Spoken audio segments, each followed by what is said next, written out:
Hello everyone, welcome to English with Pranav. आज के video में हम लोग बात करेंगे क्लास टेंथ का बहुत इंपॉर्टेंट टॉपिक, वो है एनालिटिकल पैराग्राफ। इससे डायरेक्ट क्वेश्चन पूछे जाते हैं और बोर्ड एग्जामिनेशन के लिए तो बहुत इंपॉर्टेंट है। तो यदि आप टेंथ क्लास के हैं तो इस वीडियो को पूरा देखेंगे और समझने की कोशिश करते हैं ताकि आपको फुल मार्क्स इसमें मिल जाएंगे। पहले समझते हैं एनालिटिकल पैराग्राफ होता क्या है। तो एनालिटिकल एनालाइज वर्ड से बना है। एनालिटिकल एनालाइज वर्ड से बना, और एनालाइज का मतलब होता है to understand. To analyse means समझ सकते हो, समझना उस चीज़ों को जो दिया हुआ है क्वेश्चन में। और उसके बाद you have to make a paragraph, analyse any given data and write a paragraph. Paragraph क्या होता है? Combination of some sentences. तो एनालिटिकल पैराग्राफ आमतौर पर 80 टू 100 वर्ड्स में लिखा जाएगा। ठीक है। ये क्वेश्चन या तो 5 मार्क्स के हो सकते हैं या 6 मार्क्स के हो सकते हैं। बहुत इंपॉर्टेंट है, ध्यान देना। चलो, एनालिटिकल पैराग्राफ में क्या होता है कि कोई चार्ट दिया हुआ रहेगा, या फिर कोई पाई चार्ट दिया हुआ रहेगा, या फिर मैं आपको बता दे रहा हूँ क्या क्या रहता है। पहले देखो, पहले इस क्वेश्चन को समझते हैं।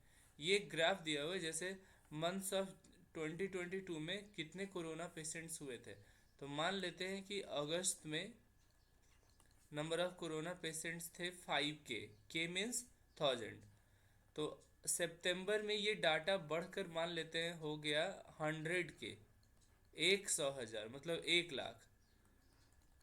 और ये जा कर के अक्टूबर में हो गया 500K, 500,000। ये हो गया अक्टूबर की बात। जस्ट एक समझने के लिए मैं डाटा दे रहा हूँ। मान लो ये नवंबर में ये केस पूरा बढ़कर हो गया आपका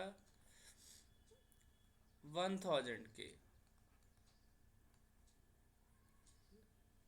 1000K। ठीक है। उसके बाद ये और जाकर के ये डाटा बढ़ा, मान लेते हैं यहीं पर। इतना डाटा नहीं बढ़ा है, मैं इसको इरेज करता हूँ।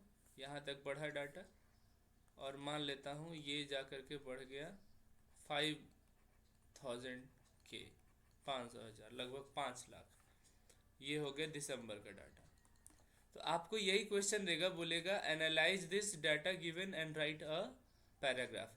तो मान लो इसको आप एनालाइज करोगे तो कैसे पढ़ोगे, समझना होता है कि सबसे पहले क्वेश्चन को जब आप लिखोगे आंसर, तो मार्क्स जो मिलेंगे वो कैसे मिलेंगे? वो सी, ई और ए पर मिलेंगे आपका मार्क्स। सी मतलब कंटेंट, ई मतलब एक्सप्रेशन कैसे लिख रहे हो, और ए मतलब एनालिसिस। मान लेते हैं 5 नंबर का है तो ये 1 नंबर इस पर मिलेगा। तो ये हो जाएगा आपका कंटेंट, मतलब किस तरीके से लिखे हो, है ना। एक्सप्रेशन मतलब होता है ग्रामेटिकल एरर कहीं गलत तो नहीं है। और एनालिसिस का मतलब आप समझे हो इस डाटा को तो कितनी अच्छी से समझे हो। तो सबसे पहला लाइन जो दिया जाता है वो तो यही दिया जाता है, द गिवन ग्राफ। ऐसे ही लिख सकते हो आप लोग, या द गिवन चार्ट भी बोल सकते हो। सोज, अब यहां से आपका सेंटेंस शुरू होगा। Shows the growing number of corona patients in the months of 2020। अब यहाँ से एक्सप्लेन करना, as we can see that in the month of August only 5,000 people were suffering from corona virus, but the number of corona patients increased drastically और rapidly in the month of September and it became 100,000। सो क्या होता है ना कि आपको sentences खुद से बनाने आने चाहिए, and the sentences should be grammatically correct. याद रखना, the sentence should be grammatically correct. अब एक चीज़ और आप लोग ध्यान देना, क्या कि इसमें जो सबसे पहला जो बनना ये होता है वो इंट्रोडक्शन होता है, कि ये टॉपिक है तो किस बारे में है, ये डाटा है तो किस बारे में। तो ये जो डाटा है वो आपका नंबर ऑफ कोरोना पेशेंट्स के बारे में। उसके बाद आपको होता है बॉडी, मतलब इसमें आप लिख रहे हो तो कैसे लिख रहे हो, है ना, कोई एरर तो नहीं कर रहे हो, ये होता है। उसके बाद होता है कंटेंट। अच्छा, बॉडी में पूरे एनालिसिस आ जाएगा, याद रखना। एनालिसिस आ जाता है पूरे एनालिटिकल पैराग्राफ में।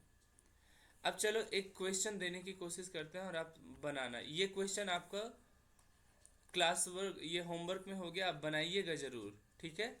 चलिए दूसरी क्वेश्चन से हम लोग समझने की कोशिश करते हैं, बहुत इजीली समझने की कोशिश करते हैं। मान लो ये पाई चार्ट दिया है ना, हैंड रिटन है तो थोड़ी सी मतलब ये हैंड राइटिंग इशू हो सकती है, बट समझना। मान लेते हैं 70, ये है स्टूडेंट का रूटीन, क्वेश्चन में दिया हुआ रहेगा this is any students routine, या है ना स्टूडेंट्स रूटीन, या एवरेज स्टूडेंट्स रूटीन कर देते हैं, एपोस्ट्रोफी लास्ट में देते हैं, ठीक है। स्टूडेंट्स रूटीन, तो 70% ऑफ टाइम जो है उसका वो होता है प्लेइंग और वॉचिंग टीवी और मोबाइल, ठीक है। मात्र 15% वो टाइम देता है स्टूडेंट स्टडिंग पर, ठीक है। और वो मात्र 15%, ये 15% टाइम वो स्लीपिंग पर देता है, सोता रहता है। तो अब इसको एक्सप्लेन करना है, इससे आसान क्वेश्चन तो हो ही नहीं सकता कि the given pie chart shows the average student's routine in this modern era, which is a very bad routine, where we can see, अब explain ही तो करना है, where we can see that 70% of the time is wasted by students in playing or watching TV or mobile phones, and 15% of time is wasted in sleeping, and only 15% of his time or their time is given in studying, and it is not an ideal routine for any ideal student. अब यहाँ पर तो आपने explain कर दिया, उसके बाद you should give your on conclusion. Conclusion देना बहुत ज़रूरी है कि आपके अनुसार से क्या होना चाहिए। तो बोलना I think that this 70% of his time should be given by students for studying, then only their future can be shaped in a very good way. Now this 15% time of sleeping is good, and this 15% should be used in playing or watching TV. So this is your opinion, how you take it. Now somewhere bar graph is also given, कभी कभी bar graph देता है। Bar graph कैसा होगा मैं बनाने की कोशिश करता हूँ, कभी ऐसे देगा, फिर ऐसे देगा कोई डाटा, फिर ऐसे दे रहा है, फिर डायरेक्ट ऐसे दे देगा, फिर और भी बड़ा। मान लो ये ग्रोइंग रोड एक्सीडेंट्स आपका क्वेश्चन दे दिया, तो आप कैसे बनाओगे। मतलब एक ग्राफ दिया हुआ रहेगा और आपको समझाना होगा। जैसे ये मान लेते हैं कि इन ईयर्स, ईयर्स में दिया हुआ है, मान लो ये 2010 का है, ये 2012 का है, ये 2015 का है, ये 2018 का है, ये मान लो 2022, अब तो दिसंबर आने वाला, ख़त्म होने वाला है। ये नंबर ऑफ डेथ्स मान लो, लोगों का डेथ कितना हुआ, या नंबर ऑफ डेथ्स। जैसे मैं लिख रहा हूँ ना, वैसे आप समझ सकते हो कि क्वेश्चन कैसे बनता है। इन रोड एक्सीडेंट्स, रोड एक्सीडेंट्स में मौतें कितनी हुई हैं, तो मान लो 2010 में मौत हुई है मात्र 500, एज फॉर एग्जाम्पल। ये हो गई बढ़ करके 1000 रोड एक्सीडेंट्स में मरे। 2015 बहुत अच्छा गया जिसमें मात्र मान लेते हैं 300 पीपल मरे रोड एक्सीडेंट्स में। ये थोड़ा डाटा और ज़्यादा बढ़ गया और मान लेते हैं 1500 लोग मरे थे रोड एक्सीडेंट्स में। बट 2022 बहुत ही बेकार लगता रहा है इस क्वेश्चन के अनुसार, है ना। हो सकता है इसका डाटा थोड़ा नीचे दे। मतलब समझना इम्पॉर्टेंट है बच्चों, ध्यान दीजिएगा। और ये बढ़ करके सीधा मान लेते हैं 2000 रोड एक्सीडेंट्स हुए हैं। हालांकि डाटा बहुत कम है मेरे अनुसार से, है ना, बट 2000 रोड एक्सीडेंट्स हुए हैं मान लेते हैं। अब आपको ये क्वेश्चन देगा कि एक्सप्लेन, है ना, एक्सप्लेन दिस क्वेश्चन और and make a paragraph, grammatically में डबल एल, खैर, मेक अ पैराग्राफ। तो आप कैसे बनाओगे, डायरेक्ट यहीं से शुरू करना। The given bar graph shows the growing number of deaths due to road accidents from the year 2010 to 2020. As we can see from the data that in the year 2010 only 500 people died in road accidents. In the year 2012, the number increased and the people died were 1000 in number. 2015 was a very good year in terms of road accidents where only 300 people died. But 2018 also became a very bad year where 1500 people died due to road accidents. But 2022 was the worst year where, or 2022 is करोगे अभी चल ही रहा है, is the worst year where 2000 people died due to road accidents and which is not a good sign. अब यहाँ पर देखो कैसे कैसे बनाना, मैंने एग्जामिनर का भी सीबीएसई का कॉपी चेक करा तो एग्जामिनर का मुझे एक्सपीरियंस है, तो उसमें एनालिटिकल पैराग्राफ मान लो 5 नंबर का दे रहा है, फिर से मैं बता रहा हूँ, तो सी ई और ए पर तोड़ेगा, मतलब सी मतलब कंटेंट कितना लिखे हो तो 2 मार्क्स, एक्सप्रेशन कैसा है तो 2 मार्क्स, ए मीन्स एनालिसिस कैसे कर रहे हो 1 मार्क। तो एनालिसिस करना भी इम्पोर्टेंट है और लिखना, और कंटेंट में और कैसे लिखा जाता है फिर से मैं बताऊँ, आप इंट्रोडक्शन देना उसके बारे में, फिर आप देना बॉडी, उसका पूरा एनालिसिस कर देना, फिर देना पूरा कंक्लूजन लास्ट में दे देना।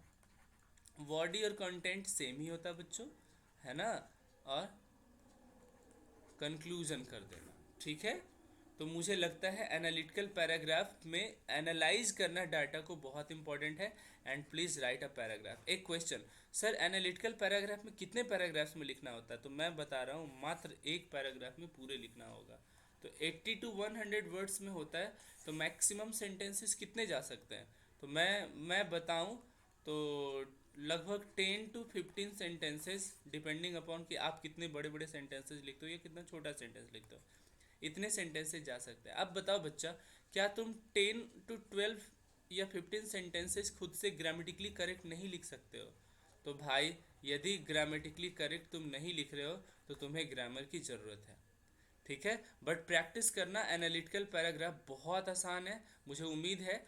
To analyse any data given and write, है ना, write a paragraph is analytical paragraph, आपको बहुत अच्छे से समझ आया होगा। आप कमेंट कर कर बताना कि आपको अगला टॉपिक कौन सा मैं पढ़ाऊँ। तब तक के लिए बहुत बहुत thank you. See you in the next class. Thank you.